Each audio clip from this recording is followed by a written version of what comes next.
what's up everybody? This is Nightwing2303 from SneakerFiles.com, and today we have another performance review for you. It is on the adiPower Howard. So without wasting too much of your time, let's get right into it. Alright guys, so as usual, we'll start off at the bottom of the shoe here. We have what is called the Cilia traction surface. This is something that Adidas has used throughout the years, and basically these are just little rubber pegs, and they're at all different types of lengths. So as soon as you start running through one layer, there's another layer behind that. And it looks like there's only about 2 layers. There could be 3. Some of the pegs are a little bit smaller than the second layer, or recessed in more than the second layer. The only thing that I didn't like about the traction itself was that just these little pegs were very close together. So while you're on a perfectly clean floor, just like most shoes, you're getting pretty much good coverage from heel to toe.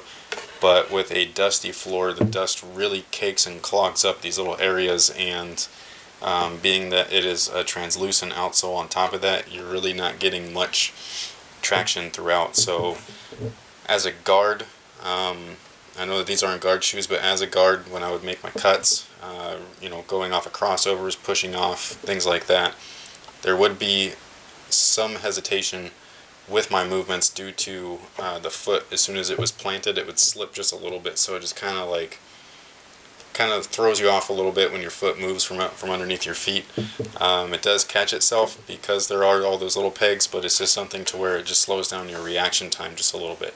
So traction overall, I thought it was pretty darn good. Depending on court conditions, which is becoming increasingly popular at this point with most shoes. So dusty floors and things like that are really not the ideal source of traction. So hopefully you guys play on clean gyms.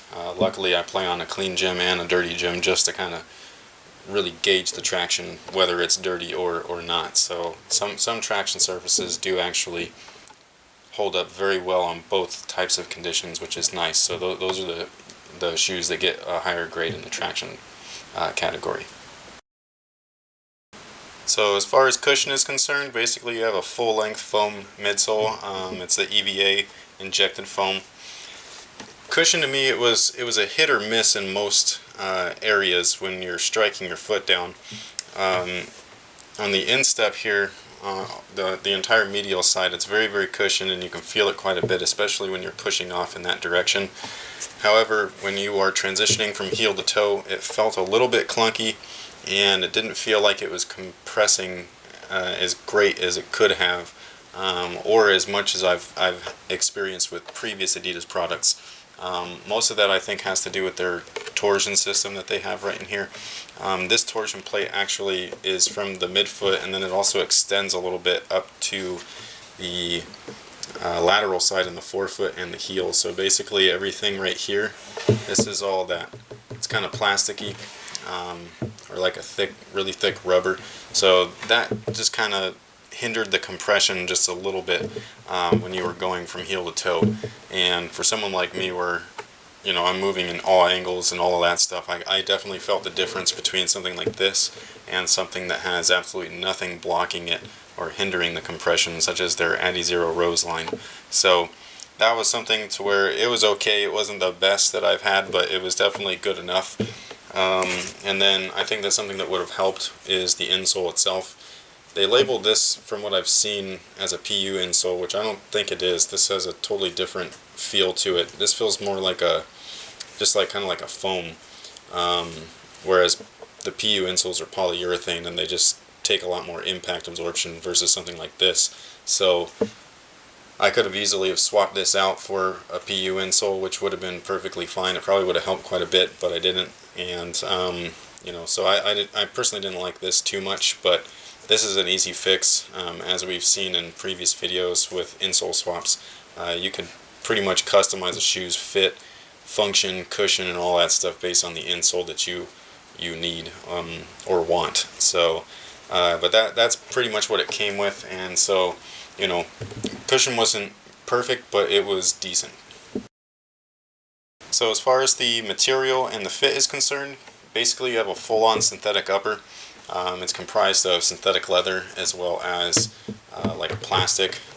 This is full-on plastic on the lateral side, and then the medial you just have the little 3 stripes right here, which are supposed to be for a little bit extra support. So I believe that this is just a type of sprint skin here, and I actually really like this as far as its durability goes and its maneuverability. It's pretty flexible and all that stuff.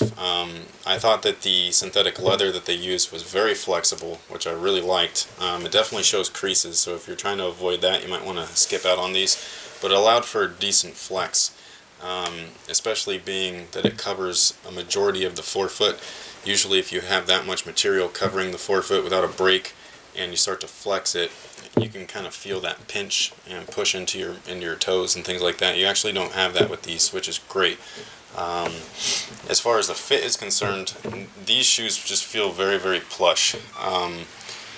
You know, its padding is abundant throughout the entire thing, and I definitely enjoyed the fit. The fit was probably my favorite part about this shoe. As soon as you put it on, it just feels like an extension of your foot. It's very, very snug, form-fitting. It moves with you, and I definitely like that. As far as the lockdown is concerned, being that the forefoot's so flexible, you didn't have really any issues here. There's no dead space or anything like that. It's, you know, flexible, so it moves with your foot strikes. The lacing system worked perfectly fine. Everything from the midfoot was solid. Everything was supportive, and due to the sprint skin that's on the lateral side, it's definitely going to last quite a long time. There was no issues with materials getting, you know, too soft and things like that during the games. The upper area here is pretty high. It's made for a center and a power forward, so, you know, bigger guys, so they kind of want or need this.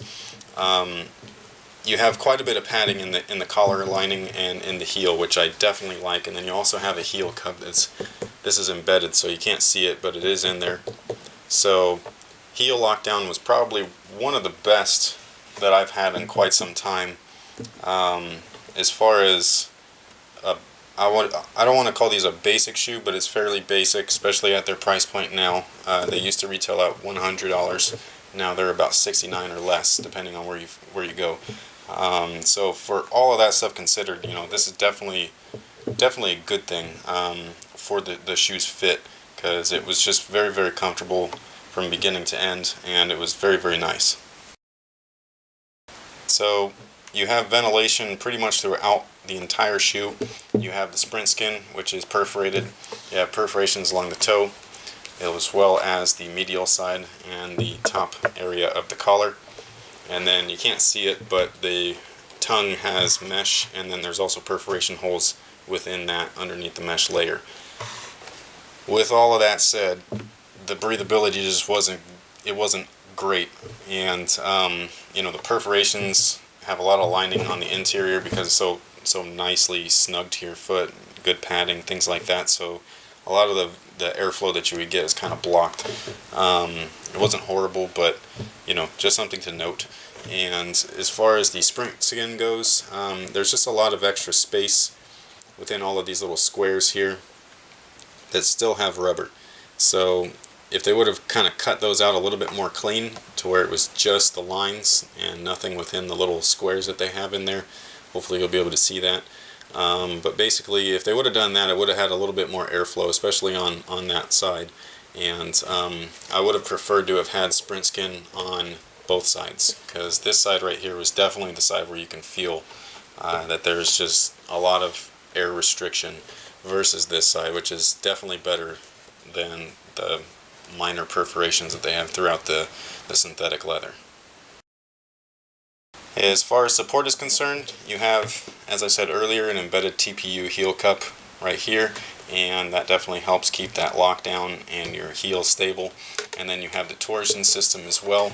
The torsion system works very similar to the sprint frame, where it allows movement on the medial side, and then it does not allow any movement whatsoever on the lateral side. It actually blocks lateral movement way better than sprint frames. So for someone like me as a guard, that's not extremely necessary, but for center and things like that, where you're really doing power moves, post plays, things like that, and you're down low on the block, you do want that additional support. So this is something that will actually give that to you, and it's not going to affect the weight too much either. These are pretty light for being a big man shoe. So as far as the medial movement goes, it is definitely less fluid than a guard shoe like the Rose, the 2.0, 2.5, and so on. So you do have flexibility on the medial side, but you just don't have as much as you would get in a guard shoe. So this definitely is a good shoe catered specifically towards larger players. Alright guys, so that pretty much takes care of the review. Overall, it's a very good shoe, especially depending on your budget, especially since these are discounted right now. However, if you want more cushion, definitely invest in just a little bit more money with the adiPower Howard 2. That review is going to be coming up shortly, and I feel that those are just 10 times better than this shoe itself. Whereas this shoe here caters more towards just a select range of types of players, power forward and center.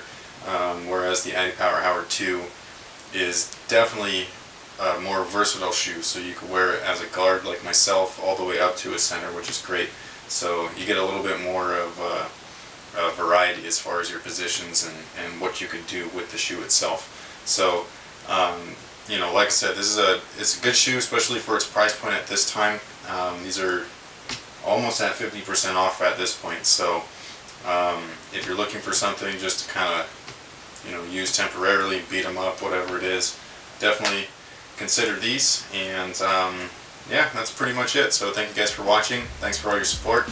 And be sure to like, comment, and subscribe, as well as check out SneakerFiles.com.